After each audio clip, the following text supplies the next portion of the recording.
어릴 적에 제가 부모님 몰래 부모님이 안 계실 때 집에서 뭘 먹잖아요. 그럼 항상 걸렸어요. 왜 걸렸을까요? 저 나름은 완전한 범죄라고 생각을 하고 다 치웠다고 생각을 했는데 냉장고며 방문이며 미끌미끌한 거예요. 윤현목, 너 또 뭐 먹고 손 안 씻었어? 늘 그 문짝이며 어디며 보면은 초콜릿 먹었으면 초콜릿 먹은 그대로 남아있고, 참 부모님이 제 뒤치작거리를 많이 하셨습니다. 손이 더러운 상태에서 무언가를 만지면은 거기에 흔적이 붙죠. 여러분 혹시 청년 여러분 창세기 1장 1절 혹시 기억하시나요? 태초에 하나님이 천지를 창조하셨다. 이 말은 뭘까요? 우리가 지금 숨 쉬고 있고, 우리가 지금 보고 있고, 우리가 지금 누리고 있는 모든 피조물들 있잖아요. 이것은 우연이 아니라 하나님이 만드셨다라는 우리의 믿음의 근본입니다. 근원입니다. 근데 세상이 왜 이렇게 망가졌을까요? 여러분, 세상이 왜 이렇게 망가졌을까요? 이런 겁니다. 하나님은 우리 세상을 거룩하게 깨끗하게 만드셨습니다. 이 깨끗한 하얀 수건처럼요. 근데 인간 안에 죄가 들어오면서 하나님이 좋다고 한 것을 인간이 나쁘게 보기 시작하고, 하나님이 나쁘다 말한 것을 인간은 좋다고 보기 시작했습니다. 그것을 죄인이라고 얘기를 해요. 하나님이 만들어 놓으신 이 거룩한 세상을 죄인들이 점점 죄가 묻어난 거예요. 손에. 자신들의 인생에 이렇게 검은 죄가 묻어납니다. 그러면서부터 하나님이 만드신 이 피조 세계를 자신들 마음대로 이렇게 문지르기 시작해요. 그러면 어떻게 됐을까요, 이게? 까맣게 됩니다. 아무리 자신들이 어떤 세상을, 우리가 세상을 선하게 만들어 보자, 우리가 살기 좋게 만들어 보자 라고 열심을 다하면 다할수록 어떻게 되죠? 그 열심은 인간들의 선으로 가기는커녕 오히려 더럽어지고 오염돼. 마치 손을 씻지 않고 제가 방문을 막 잡은 것처럼 죄인들이 만들어 놓은 모든 것들은 어그러지고 깨어져 가고 있었습니다. 여러분, 우리는 지금 하나님의 원형이 아닌 죄로 인하여 훼손된 세상 가운데 살고 있습니다. 우리가 그것을 어떻게 알 수 있을까요? 여러분, 청소년 우울증이 언제부터 급격하게 늘어난 줄 아세요? 코로나 시절에 급격하게 일어났습니다. 왜 코로나 때 청소년 우울이 급격하게 늘어났지? 못 움직여서 그런가? 아니요. 그때 뭐가 생겼죠? 아이들한테? 아이들이 집에서 뭘 하기 시작했죠? 휴대폰. 2010년부터요, 여러분, 청소년 우울증이 늘어났고요. 그때부터 청소년들의 그 성인식이 확 왜곡되었습니다. 우리는 알게 모르게, 여러분, 청소년 뿐들일까요? 우리도 알게 모르게 하나님이 만들어 놓으신 원형의 모습이 아니라 우리가 문화적으로 스마트폰을 통해서든 남들을 통해 들어서든 왜곡된 것들을 우리는 답습하고 받아들이기 시작했습니다. 그것이 마치 정답인 것처럼요. 왜요? 하나님이 만들어 놓으신 그 거룩한 원형을 모르니 인간들이 읽어놓고 갖고 놓은 그 죄로 읽어진 모습이, 저게 원래 모습이구나. 그 중에 뭐가 있을까요? 결혼. 청년들에게 결혼을 물어봤을 때 기대보다는 두렵고 무서운 것으로 인식되어 있어요. 왜요? TV를 틀면 우리 이혼했어요. 이혼 숙녀 캠프. 이런 걸 보면요, 결혼하면 망하는 길이에요. 그걸 보면. 근데 여러분, 하나님이 본래 지으신 결혼이라는 것은요, 그런 것이 아닙니다.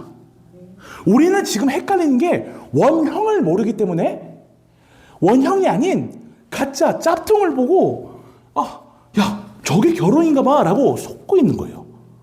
문화적으로 우리는 그것들을 받아들입니다. 거부할 수 없어요. 왜요? 문화적으로 스며들고 있기 때문에. 그것은 경계해야 돼요. 근데 이미 우리는 우리 스스로가 그러면 하나님이 만들어 놓으시는 원래 모습은 뭐지? 태초에 지으실 때 좋았더라 라고 하신 완전한 모습은 무엇이지를 우리 스스로가 알 수가 없어요. 그래서 누가 오셨죠? 예수 그리스도가 오셨습니다. 여기서 혹시 예수님을, 저 위에 계신 예수님을 와주세요 하라고 불러보신 분, 예수님을 소환하실 분은 아무도 없어요. 소환할 수 있는 사람은 아무도 없습니다. 예수님은 하나님이 우리에게 선물로 주신 것입니다. 선물. 여러분 선물 좋아하시나요? 선물? 자, 에베소서 2장 8절 한번 펴주시죠. 넘겨주시고 2장 8절 한번 읽어주세요. 시작. 너희는 그의 은혜에 대하여 믿음으로 말미암아 구원을 받았으니 이것은 너희에게서 난 것이 아니요 하나님의 선물이라. 제가 앞에 말씀드린 것처럼 죄인들의 손에 의하여 만들어진 세상은 어그러지고 깨어졌습니다. 그래서 이 죄인들의 손에 의하여 만들어진 세상이 아니라 또 다른 깨끗한 거룩한 존재가 와서 이 세상을 어떻게 살아가야 하는가를 알려주실 필요가 생겼어요. 그래서 누굴 보내셨죠? 완전한 순종의 모델이시며 하나님 나라의 완전한 모델이시고 하나님의 본체 그 자체인 예수 그리스도를 이 땅에 보내셨습니다. 그것은 누구도 받을 만한 근거가 있어서가 아니라 하나님이 우리에게 일방적으로 주권적으로 주신 선물입니다. 선물이요. 이때 당시 에베소서를 읽으면서 이 유대인들은 하나님의 선물이라고 읽었을 때 충격을 받았을 거예요. 왜요? 지금 현대 여러분 지금도 선물의 의미는 여러 가지 의미가 있어요. 제가 뭐 존경하는 분한테 뭐 존경심을 표할 때 선물을 주기도 하고, 내가 누군가와 쭉 관계를 오래 하고 싶을 때 관계를 위해서 선물해 주기도 하죠. 뭐 그때도 그 1세기 유대 문화 안에서도 의미는 크게 다르지 않았어요. 근데 좀 다 독특한 문화 하나가 있습니다. 무엇이냐면요. 예를 들어 이런 겁니다. 이 선물을 누구에게 해주냐에 따라서 그 사람이 명예를 얻을 수도 있고요. 누군가가 수치를 얻을 수도 있습니다. 이걸 다시 설명하자면요. 그때 당시에 완전 유명하고 완전 핵 인싸의 인플루언서에게 내가 선물을 한다. 이것은 어떤 의미냐면요. 내가 이 선물을 준 저 사람과 동급이야. 나는 저 사람과 같은 급이야. 같은 물에 놀아 라고 하면서 자신의 명예를 드러낼 수 있는 행위예요. 근데 반대로 명예로운 사람이 아니라 완전 세상 그 사회 안에서 저급하고 죄인이고 완전 사이드에 있는 사람에게 죄인에게 선물을 준다는 것은 나는 저 사람과 같은 죄인이야 라는 뜻입니다. 자신과 같은 급을 드러내고 싶을 때 이 선물을 줬어요. 그걸로 하여금 명예를 얻을 수도 있고 수치를 얻을 수도 있습니다. 근데 지금 2장 8절 다시 한번 읽어보시죠. 시작. 너희는 그 은혜에 의하여 믿음으로 말미암아 구원을 받았으니 이것은 너희에게서 난 것이 아니요 하나님의 선물이라. 아멘. 여러분, 하나님이 우리에게 선물을 주셨대요. 이 허물과 죄로 인하여 죽을 수밖에 없던 우리를 위하여 선물을 주셨대요. 그리고 그때 당시에도 하나님의 선물은 누구를 향해 주로 흘러갔습니까? 그때 당시에 잘 나가던 어떤 통치자였나요? 돈이 많은 부자였나요? 아니요. 세상 가운데에서도 보잘것없고 쓸모없다고 여겨진 그 존재들에게 하나님의 선물이신 예수 그리스도가 흘러갔습니다. 이건 무슨 말이죠? 하나님이 낮아지셔서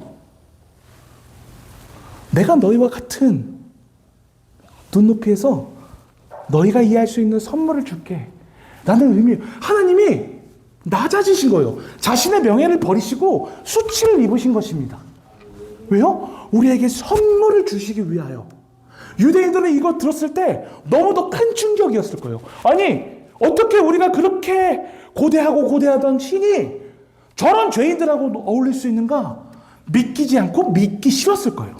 근데 예수 그리스도를 봤을 때 그것을 거부할 수 없어요. 하나님이 보내셨다는 것을 거부할 수 없었을 것입니다. 영광, 하나님의 영광이 예수 그리스도를 통하여 밝게 빛났기 때문입니다. 갈라디아서 2장 16절은 이렇게 얘기를 합니다. 함께 읽어보겠습니다. 시작. 사람이 의롭게 된 것은 율법의 행위로 말미암아 우리 예수 그리스도를 말미암아 우리도 그리스도 예수를 믿나니 이는 우리가 율법의 행위로서가 아니고 그리스도를 믿음으로써 의롭다함을 얻으려 합니다. 율법의 행위로서는 의롭다함을 얻을 죄가 없느니라. 아멘. 왜 하나님의 선물이 죄인들을 향하여 간 걸 이해를 못했겠냐? 이런 것이죠. 우리도 지금 이런 게 어쩌면 우리 안에도, 우리 신앙 안에도 이런 게 있습니다. 공로주의, 율법주의 신앙이 있습니다. 하나님 앞에 내가 이만큼 공로를 쌓으면 하나님이 나에게 선물을 주실 거야. 하나님이 내가 이렇게 율법을 잘 지키면 하나님이 나에게 선물을 주실 거야. 그래서 에베소 지역에 문제 중에 하나가 뭐가 있었냐면 유대인인데 그리스도를 믿고 그리스도인이 된 유대 그리스도인들 가운데 이런 게 있었습니다. 오케이. 복음 믿어야지. 근데 복음 외에 또 다른 무언가가 우리에겐 필요해. 할례를 받아야 되고 율법을 순종해야 돼. 그래야 완벽한 믿음으로 하나님이 그것을 정하셔. 여러분, 복음 외에 무언가 필요하다고 믿는 것은 지금 오늘 이 갈라디아 2장 16절에서 선포하기를 율법의 행위로는 하나님 앞에 그 선물을 받을 존재가 아무도 없다고 선포합니다. 우리의 행위나 우리의 공로로는 누구도 하나님 앞에 의롭다 함을 받을 수 없다고 바울은 우리에게 선포하고 있는 것입니다. 그럼 무엇입니까? 오직 예수 그리스도, 사람을 의롭게 하는 것은 오직 예수 그리스도의 말씀뿐이다. 그것을 믿는 존재만이 믿음으로 의롭게 함을 받는다라고 바울은 우리에게 가르치고 있습니다. 현 시대에 우리 이런 게 있는 것 같아요. 예를 들어서 대화를 합니다. 나 이번에 이렇게 했는데 취직했잖아. 나 주일을 빼먹지 않고 가서 하나님이 선물을 해주셨나 봐. 너무 순수한 믿음입니다. 근데 여러분, 우리가 그렇게 공로주의로 신앙을 이해하기 시작하면요, 열심만 빠지고, 열심만 남은 신앙이 될 확률이 커요. 열심만 남은 종교가 될 확률이 큽니다. 하나님은 우리에게 주시고자 했던 건 종교가 아닙니다. 그 그리스도로 인한 생명이며 그리스도로 생명으로 인한 자유함입니다. 어디에서도 종속되어서 내 인생을 꾸려가는 것이 아니라 오직 그리스도로 인하여 그리스도의 사랑을 인하여 내 삶을 꾸려가는 그 자유함, 그것을 하나님은 우리에게 주시고자 했던 것입니다. 열심으로 하나님의 선물을 받을 수 있는 방법은 인간에게 아무것도 없습니다. 오직 예수 그리스도를 통하여 하나님의 선물을 받을 수 있습니다. 여러분, 누가복음 18장 한번 펴주시죠. 네, 18장 11절 한번 읽어보겠습니다. 시작.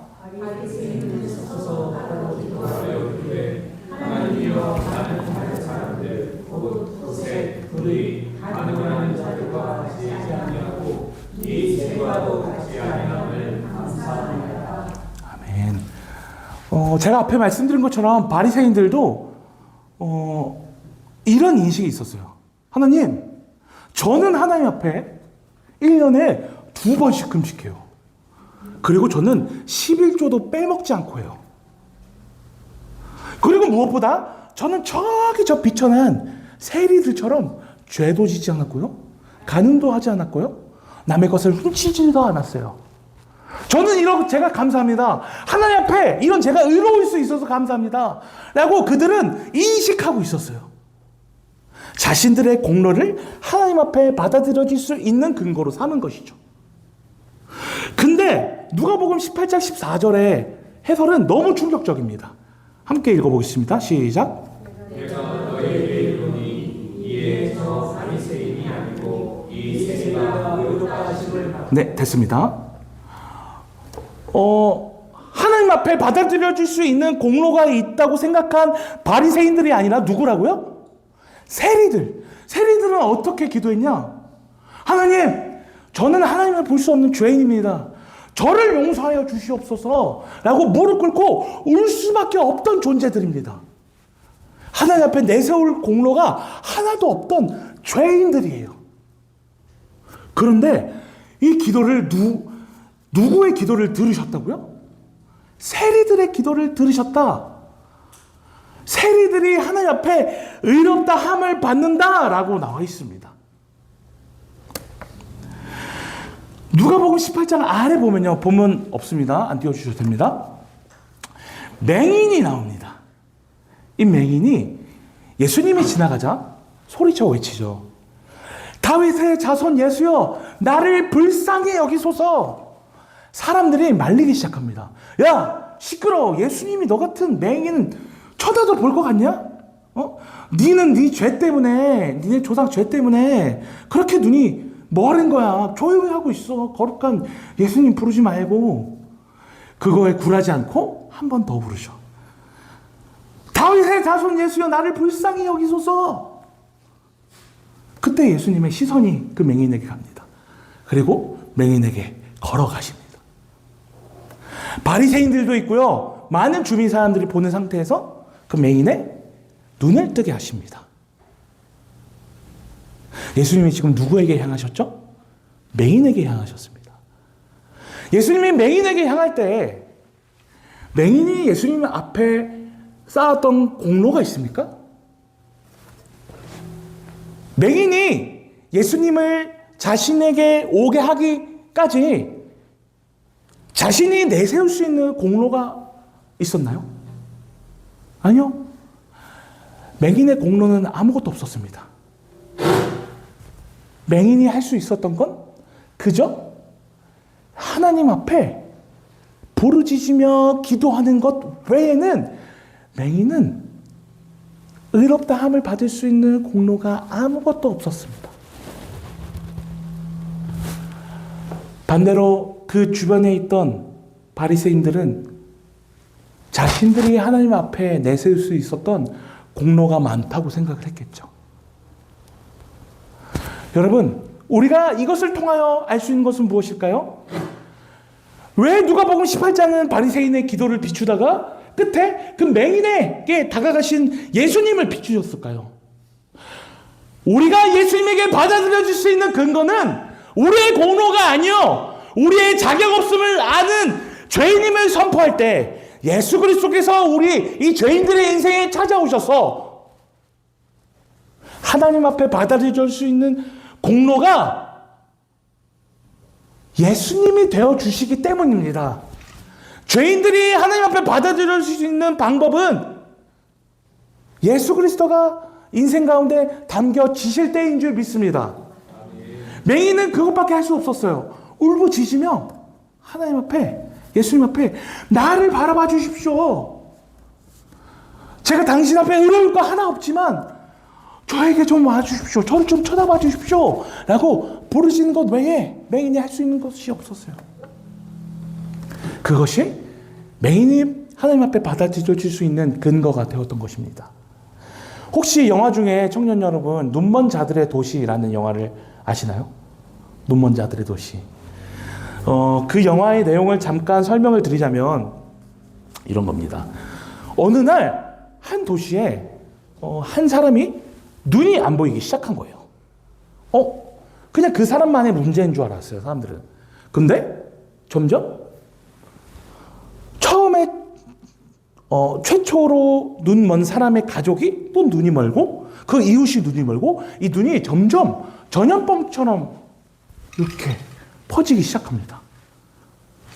그래서 전 세계 사람들이 앞을 보지 못하게 된 상황인 거예요.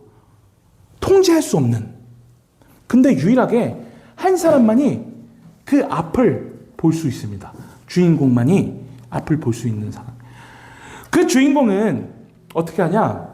혼자서 살 수 있었지만 그 보이지 않는 그 사람들이 갇혀져 있는 수용소로 그 여인은 안 보이는 척하면서 들어갑니다. 그 사람들을 살리기 위해서. 그 안에서 원래는 점잖은 척 사람들이 눈을 뜨고 있을 때는 보이는 게 있으니까 이제 마음에 아무리 어떤 죄가 있어도 보는 눈이 있으니까 가려요. 젠틀한 척하고 나이스한 척하고. 근데 여러분 그 눈이 감기니까 자신의 심연 안에 깊숙이 자리 잡혀 있던 죄들이 올라오기 시작합니다. 내가 일단 살아야 되니까 이웃을 죽이거나 빼앗거나 무리를 지어서 한 사람을 구타하거나 그 외에 제가 지금 입으로 표현할 수 없는 많은 범죄들이 그 마을 안에 드러납니다. 눈이 가려지니까 보질 못하니까 자신의 심연 안에 있는 죄성이 올라와요. 근데 그 여인은 몇 번씩 포기하고 싶은 마음을 억누르고 자신들이 지켜야 할 사람들이 저기 있기 때문에 그 무리 안에서 지혜롭게 그들이 이해할 수 있는 설명을 따라 그들을 인도하며 결국에 그 여인을 통하여 그 백신이 들어오고 치료되게 됩니다. 한 여인이, 눈을 뜬 한 여인이 눈을 감은 그 세상 가운데 들어가서 모두를 치료했습니다. 여러분, 우리는 눈먼 자들의 도시를 사는 것 같아요. 이 세상은. 모두가 선에 대하여 눈이 먼 상태인 것 같습니다. 하나님이 만들어 놓으신 그 거룩이라는 원형을 눈 감고 있어요. 심지어 예수 그리스도를 아는 우리조차도 때로는 그 원형을 상당히 거슬러 합니다. 상당히 거북해 할 때가 있어요. 부담스러워 할 때가 있어요. 거룩이라는 것은 죄인들에게 맞지 않기 때문입니다. 그래서 우리 스스로가 흐린 눈을 하고 하나님의 이 창조 세계를 바라볼 때가 너무 많아요. 허나 그 맹인의 눈을 뜨게 하신 그 빛의 근원이신 예수 그리스도가 이 땅에 심겨지셔서 수천 년이 지나 오늘 우리 마음 가운데 그 빛으로 똑같이 심겨지셨습니다. 왜요? 눈먼 우리의 하나님의 거룩을 향한 눈이 먼 우리의 존재에 눈을 뜨게 하시기 위하여 예수 그리스도가 우리의 마음에 빛으로 임하셨습니다. 우리가 거부할 수 없는 것 중에 하나는요, 하나님이 지으신 이 세상은 완전하다는 그 믿음, 그로 인하여 비춰봤을 때 이 세상은 너무 타락해왔다. 이 세상은 이미 죄 때문에 너무 많이 오염되었다는 걸 우리는 우리의 일상 속에서, 이 휴대폰 문화 속에서, 우리가 자리 잡혀 있는 그 세상 속에서 우리는 너무나도 발견합니다. 그래서 우리의 몫은 어쩌면 통회하며 마음 아파하는 그 역할이 세상 가운데 우리의 역할일지도 모릅니다.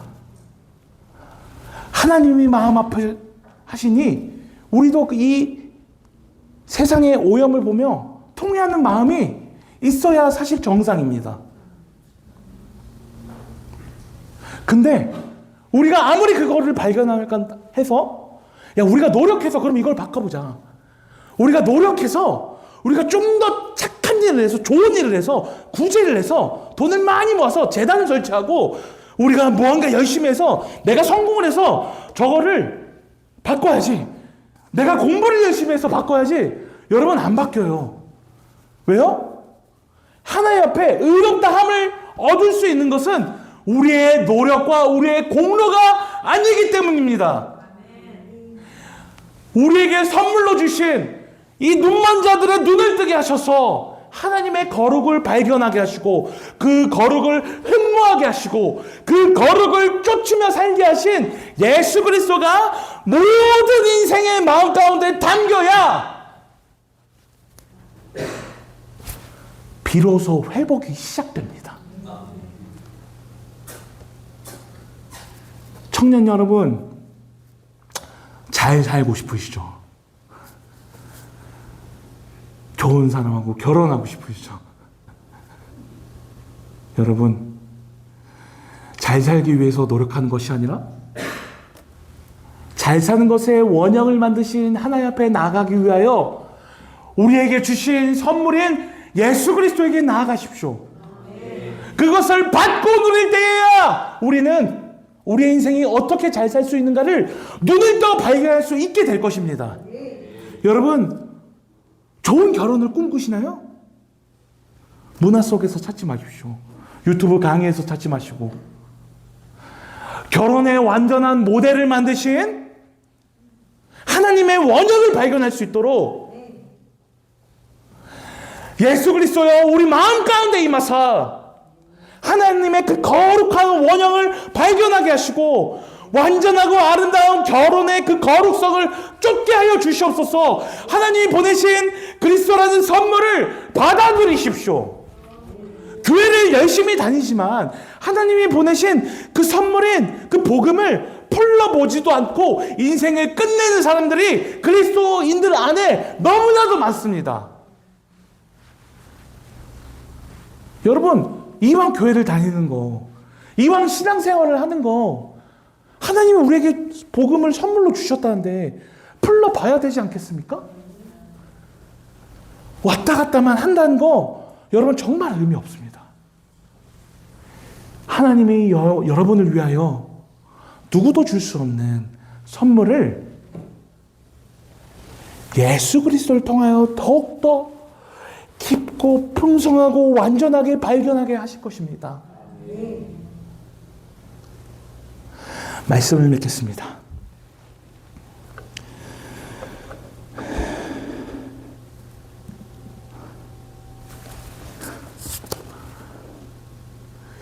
사랑하는 청년 여러분, 전도사이기 전에 여러분과 같이 예수님을 몰랐던 청년으로서 이 앞에서 한마디만 말씀드리자면, 제가 다행히도 저희 청년분들보다 나이가 많아요. 그래서 어떻게 보면 전도사이기 전에 여러분의 조금의 인생의 선배로서 주제넘게 한마디 드리자면, 여러분의 열심으로 인생의 의미를 찾는 것은 분명히 공허가 몰려올 거예요. 저도 열심히 좋은 사람과 결혼을 하고 싶어서 매달려 봤던 적도 있고요. 잘 살고 싶어서 일을 열심히 해봤던 적도 있습니다. 근데 복음을 믿고 나서 지금 제가 발견한 것은 무엇인지 아십니까? 전도사여서 말씀드린 게 아니고요.